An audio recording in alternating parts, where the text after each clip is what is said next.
फ़ाइलातुन। तो आज हम बात करने वाले हैं फ़ाइलातुन के बारे में। इससे पहले की वीडियोस में हमने फ़ाइलातुन के बारे में देखा है कि किस तरह हम फ़ाइलातुन का इस्तेमाल करके एक शेर लिख सकते हैं। यानी कि एक मिसरे में जिस तरीके से हम 4 फ़ाइलातुन लिखते हैं, 3 फ़ाइलातुन लिखते हैं, 2 फ़ाइलातुन लिखते हैं। तो अब फ़ाइलातुन को लेकर, यानी कि एक वज़न हमने लिया फ़ाइलातुन, अब उसके वज़न के हर्फ कैसे लेने हैं और उस वज़न के लफ्ज़ कैसे बनाने हैं, आज हम उस चीज़ को देखेंगे।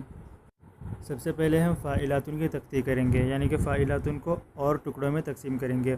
जैसे पूरे मिसरे में 4 फ़ाइलातुन होते हैं, तो हमने एक फ़ाइलातुन लिया। अब उस एक फ़ाइलातुन के हम 3 हिस्से और करेंगे। तो उसके 3 हिस्से हैं फ़ाइलातुन।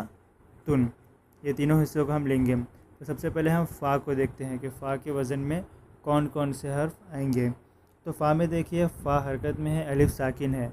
तो इसके हिसाब से जो हर्फ आने वाले हैं, जो लफ्ज़ आने वाले हैं, वो है ये, वो, जब, कब, हम, गम, आ, जा, का, के, है। ये जितने भी लफ्ज़ मैंने कहे, ये सब पहला हरकत में है, दूसरा साकिन में। जैसे कि ये में या के नीचे ज़ेर है हरकत में, और उसके बाद हा साकिन।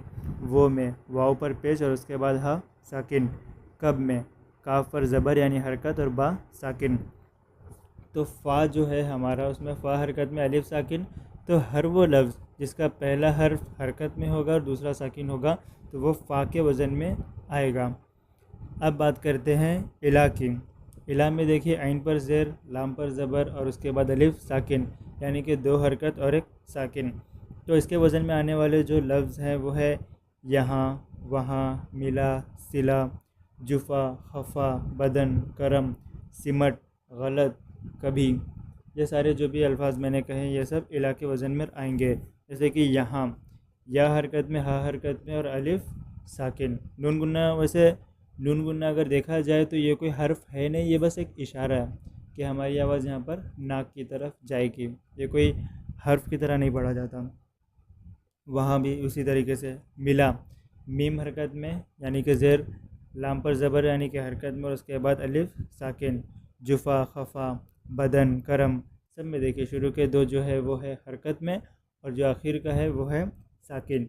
तो इला उसके जो वज़न के बराबर है, वो सब ये सारे अल्फाज है। बदन, करम, सिमट, गलत, कभी, ये सारे जिसके 2 हरकत में और तीसरा साकिन में। अब आखिर में है तुन। फ़ाइलातुन का जो आखिरी का है वो है तुन। तुन में भी देखिए ता हरकत में है और नून साकिन है। और इससे पहले हमने देखा था फ़ा, जिसमें फ़ा हरकत में, अलिफ साकिन, यानी कि पहला हरकत और दूसरा साकिन में। तो फ़ा और तुन ये दोनों एक ही वज़न में है।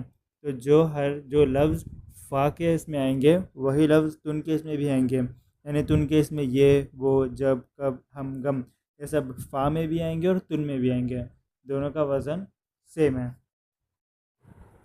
तो हमने फ़ाइलातुन के अंदर जितनी भी चीज़ें थी उसके वज़न को देख लिया। अब देखिए कि फ़ाइलातुन, ये पूरे फ़ाइलातुन के वज़न के अल्फाज हमें कैसे बनाने हैं। तो फ़ा में से हमें एक उठाना है, इला में से एक उठाना है और तुन में से एक उठाना है। जैसे कि ये, यहाँ पर, ये फ़ा के वज़न पे आया, पहला हरकत में, दूसरा साकिन। यहाँ इला के वज़न में आया, यानी कि हरकत हरकत और साकिन। और उसके बाद पर, यानी कि तू पेश, ता पर पेश और नून साकिन, तुन के इसमें आया। ये यहाँ पर फ़ाइलातुन, वो वहाँ पर फ़ाइलातुन, कब, खफ़ा, हम, फ़ाइलातुन। जितने भी, जैसे कि आप समझ रहे होंगे शायद मेरे पढ़ने के हिसाब से, कि हमें एक फ़ा में से उठाना है, एक इला में से उठाना है और एक तुन में से उठाना है। वो मिला जब, फ़ाइलातुन। करम, ये सॉरी, का, करम, ये फ़ाइलातुन। समझ रहे होंगे आप मेरे ख्याल से। अब ये जो हम देख रहे हैं वह एक फ़ाइलातुन के वज़न को देख रहे हैं। अब इसी तरीके से फ़ाइलातुन के हम जितने वज़न को बनाते जाएंगे, एक मिसरा बनते जाएगा। जैसे अब कभी भी, अब कहीं भी, फ़ाइलातुन फ़ाइलातुन, यहाँ पर 2 फ़ाइलातुन लेके हमने एक आधा मिसरा बना दिया, यानी कि 2 फ़ाइलातुन के इतने का एक मिसरा बना दिए। अब कहीं भी, अब कभी भी, ये बन गया एक मिसरा। और इसी तरीके से आप फ़ाइलातुन के वज़न को लेकर मिसरे बना सकते हैं।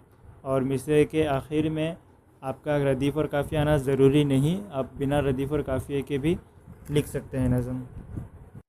बस आपकी नज़म आज़ाद नज़म कहलाएगी। रदीफ़ और काफ़िया तो हम सिर्फ इसलिए लिखते हैं ताकि पढ़ने में और सुनने में अच्छा लगा और बहुत अच्छी चीज़ है और उसका इस्तेमाल करना भी बहुत अच्छा है। यहाँ पर हम सिर्फ वज़न के बारे में देखेंगे। रदीफ़ और काफ़िया तो आपके हाथ में है कि आप किस तरीके से उसका इस्तेमाल करते हैं। तो उम्मीद करता हूँ कि आपको वीडियो समझ में आ गया होगा। अगर नहीं आया तो कमेंट में करो, जब तक समझ में नहीं आएगा तब तक वीडियो डालते रहेंगे। वैसे भी एग्ज़ाम चल रहे, बहुत लेट हो रहा है, एक तो 2-2 महीना एग्ज़ाम चलता है। खैर छोड़ो। तो अगर वीडियो समझ में नहीं आया तो प्लीज़ कमेंट करें ताकि इंशाल्लाह नेक्स्ट वीडियो जल्दी बनाई जाए।